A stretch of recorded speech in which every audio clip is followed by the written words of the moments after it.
سلام بیننده ارجمند، طاهری سفر هستم با خبرهای امروز چهارشنبه 1 آگوست تا 15 دقیقه دیگر شما را از استودیوی رادیو آزادی از پراگ همراهی میکنم. در ابتدا سرخط چند خبری مهم. سفری آخری سیاحان خارجی، سفری که در تاجیکستان به طور فاجعه بار خاتمه یافت، آنها از کجا بودند و چگونه در دنقره کشته شدند؟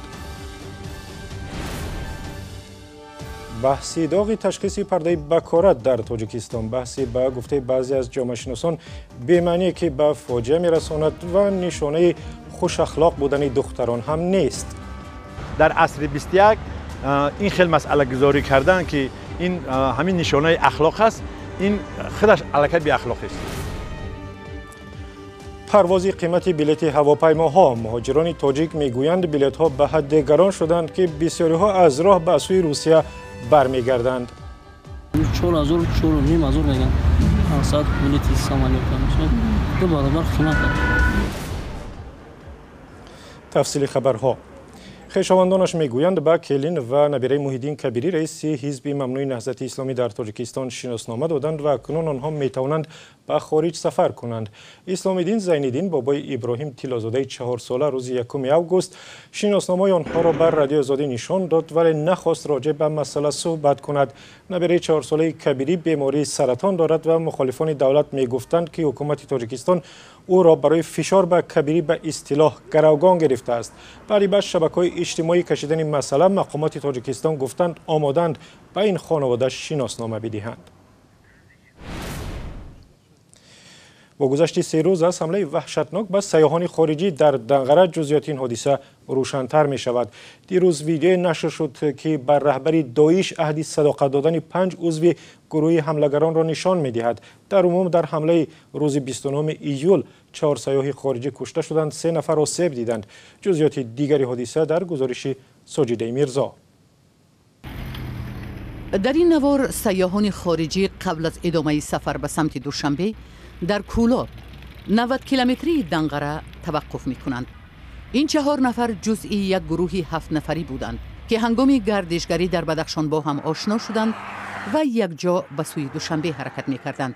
آن روزی آفتابی هیچ علامتی نداشت که بعد چند ساعت رشته عمر سیاحان در منطقه دنقره کنده می شود.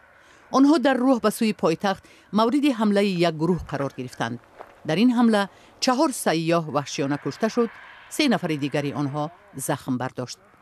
حمله روز 29 ایول در 150 کیلومتری شهر دوشنبه پایتخت تاجیکستان رخ داد. با گفته مقامات حمله‌وران اول 2 چرخ سواران را با ماشین زیر کردند و بعداً آنها را با کارد و تبر زدند. قربانی‌های یک روانشناس از هلند، 2 سیاح از امریکا و 1 مرد از شویتزاریا بود. جوی بود باشی آنها در راه که حرکت میکردن معین کرده شد، چورابین‌های دستگیر کننده عملی کرده شد. در نتیجه عملی کردن یکی از آنها دستگیر کرده شد و یکی از آنها در جوی در هنگام مقاومت نشان دادن با سلاح نسبت کارمندان در جوی حادثه نیست نابود کرده شد و 3 نفر دیگر که در فرار قرار دارند همه چراها برای دستگیر کردن آنها دیده ایم. گروه تندروی دولت اسلامی مسئولیت این حمله را بر دوش گرفت و روز 31 ایول نواری ویدیویی را به نشر رساند که در آن 5 نفر در زیر پرچم سیاه داعش وفاداری خود را به این گروه اعلان کردند و گفتند که تاجیکستان را به گفته آنها از کافران پاک می‌کنند. در این نوار افرادی حضور دارند که بعداً به سیاحان خارجی حمله کردند. اما مقامات تاجیکستان عین حال این ادعا را رد می‌کنند و انگشت اتهام را به سوی حزب ممنوع نهضت اسلامی برداشتند که در گذشته در حکومت حضور داشت اما سال 2015 به کوشش تبادلات دولت محکوم و ممنوع اعلان شد. این حمله مقامات تاجیکستان را که تلاش دارند از بخش سیاحی برای رشد اقتصادی کشور و کاهش فقر استفاده کنند شگفت زده کرد. سال جاری سفر سیاحان خارجی به تاجیکستان و قرقیزستان همسایه، 2 کشور کوهستانی افزایش یافته و 900,000 نفر به تاجیکستان سفر کردند. این رقم نظر به سال گذشته 400% افزایش یافته است. 7 جهانگرد خارجی شامل 3 جفت و 1 مرد فرانسوی بودند که سفارت فرانسه تا به حال نام او را آشکار نکرده است. دو سیاح آمریکایی جی آستین و لورین گیورگیان جای کور خود را ترک نموده و 1 سال قبل جهانگردی خود را قبل از آنکه به اروپا بروند از افریقا آغاز کردند و بعداً به آسیای مرکزی رفتند. قربانی های دیگر طبیبی 56 ساله هلندی رینه ووکه و شهروندی 62 ساله شویتزاریا مارکوس هیمل می باشند که به دوچرخه سواری و سیاحت مهری به پایان داشتند. و همکاران ما در منطقه به شهر نارک به محل رفتند که ویدیوی تبلیغاتی گروه به نام دولت اسلامی آنجا ثبت شده است. خبرنگار ما میگوید در محلی که برادران متهم به قتل سیاحان به دنیا آمدند مردم حیرت زده و نگران شدند. حضور ماموران میلیسا هم در شهر زیاد است و همسایگان گفتند دو برادر که در جنایت دست داشتند دانش دینی نداشتند و گزارشون نظرهای دیگر را درباره حمله به سیاحان خارجی می توانید در وبسایت azadi.org و یا کانال آزادی ویدیو در یوتیوب تماشا کنید. مقامات رسمی میگویند که امسال جنایت‌های اقتصادی و از جمله فساد و رشوه‌خوری در تاجیکستان زیاد شده است. در نشست آژانس مبارزه با کروپسیا و یا فساد در دوشنبه در این باره صحبت کردند و همکاران ما هم در این نشست حضور داشتند.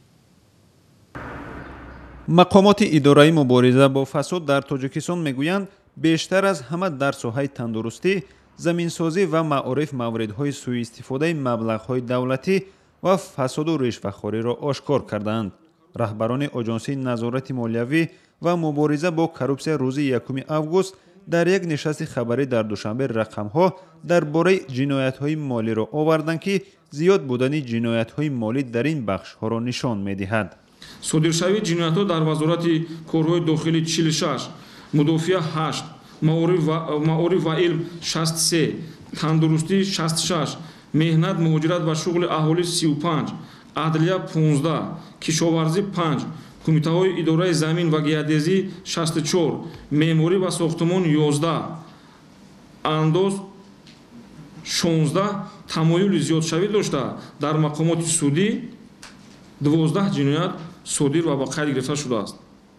استفاده غیر هدفمندانه مبلغ‌های دولتی، از خود کردن مبلغ و حسابات بردروغ، ستانیدن رشوه از جنایت‌هایی بوده است که به گفته مقامات در همه این ساحه‌ها دیده می‌شود. رهبران آژانسی میگویند که در 6 ماه امسال بیشتر از 1300 عمل‌های کروپسیونی را در تمام مؤسسه‌های دولتی و غیر دولتی آشکار کردند.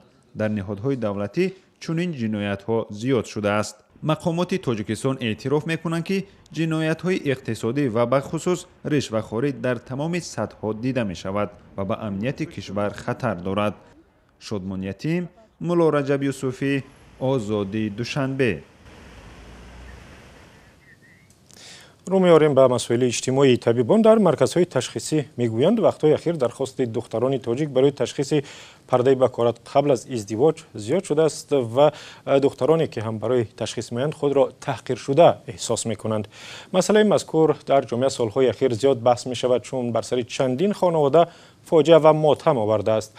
همکاران ما گزارش جالبی را در این باره آماده کردند و آن را همراه میبینیم.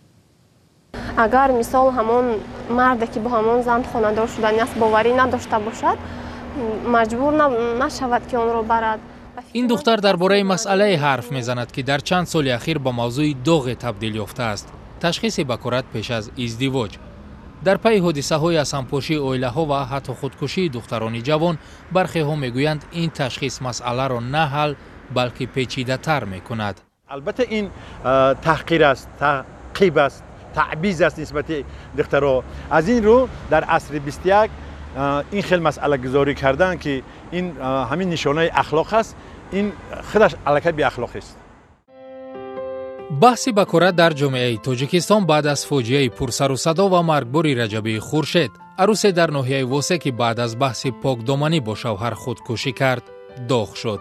این هم در حالی که او از تشخیص بکارت گذشته بود. چند پیشتر در صفت شاهد شدیم که عالی و نامزد بود، عروس نشده، به خانه شوهر نرفته، دکتر سند داد که باکره نیست، مثلا فاجعه شد، پدر و مادر دختر خودکشی کردن، خود دخترم دست به خودکشی زد.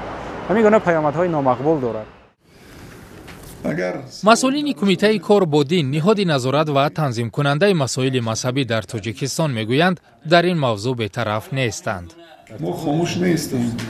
дар он давраҳои омӯзишӣ ки бо имомхатибон мо барпо мекунем ва инчунин дар он хутбаҳои тавсиявӣ бори дигар ки аз ҷониби маркази исломӣ таҳия карда мешавад, қайд карда мешавад ки вобаста ба масоиле ки мубраме ки дар ҷомеа имрӯз ҳаст, шумо мардумро фаҳмонед. дар ҷомеаи суннатӣ ва аксаран мусалмонишини Тоҷикистон ба масъалаи бакурат ҳассосияти шаддид доранд. як пажӯҳиш муайян кардааст ки беш аз 90% сокинон бакуратро муҳим медонанд. асосан ҷавонписарон ва дар баъзе маврид модарони онҳо талаб мекунанд ки келиншавандаашон аз ташхиси бакурат гузарад. бачаҳо бисёр фиреб мекунанд, аз куҷо медонанд ва даже таваллудкардагиҳо худашонро духтар карда шавҳар кардагианд. масъулини шӯрои уламои Тоҷикистон аз ҳодисаҳои зиёди ташхиси бакурат дар кишвар изҳори нигаронӣ карданд. این البته مسئله خصوصی است. این خاصه همون مرد و زن جوان است که آیا این چیز را تحمل کرده میتوانند، هضم کرده میتوانند. حتی در حدیث های پیغمبر هم آمده است که اگر رفت و گناه یک نفر را بپوشاند، ستر کند، روز قیامت خداوند یک گناه بزرگی او را ستر میکند. پارلمانی کشور در آخرهای سال 2015 معاینه طبی پیش از ازدواج را حتمی کرد، اما با گفته متخصصان تشخیص بکورت اختیاری است، تشخیصی که گاه با فاجعه می انجامد. قیمت بلیط هواپیماها در تاجیکستان در یک ماه اخیر به حدی بالا رفته است که بعضی از مردم از مهاجرت کاری به روسیه دست کشیدند. هرچند در موسم تابستان قیمت بلیط هواپیماها در بسیاری از کشورها بالا می رود، اما افزایشی که در تاجیکستان مشاهده می شود به گفته اقتصاددانها واقعا تکان دهنده است. همکاران ما جهش قیمت بلیط ها را تحقیق کردند. فرزانه زاهدова برای اولین بار به مهاجرت می رود. نزدیکانش برایش کاری مناسب پیدا کردند. نمیخواهد امکانیت را از دست دهد، اما نرخ چیپتا او را نگران کرده است. ادین آمدیم پایان‌تر بود. بیچاره گفتن که بگیرین که قیمت میشه. ما گفتم از زاگران نگیرم که بلیط گیرم که سراغش گذاره زاگران داو شود. اگه چیکار میکنم نخدم میگیرم اکن.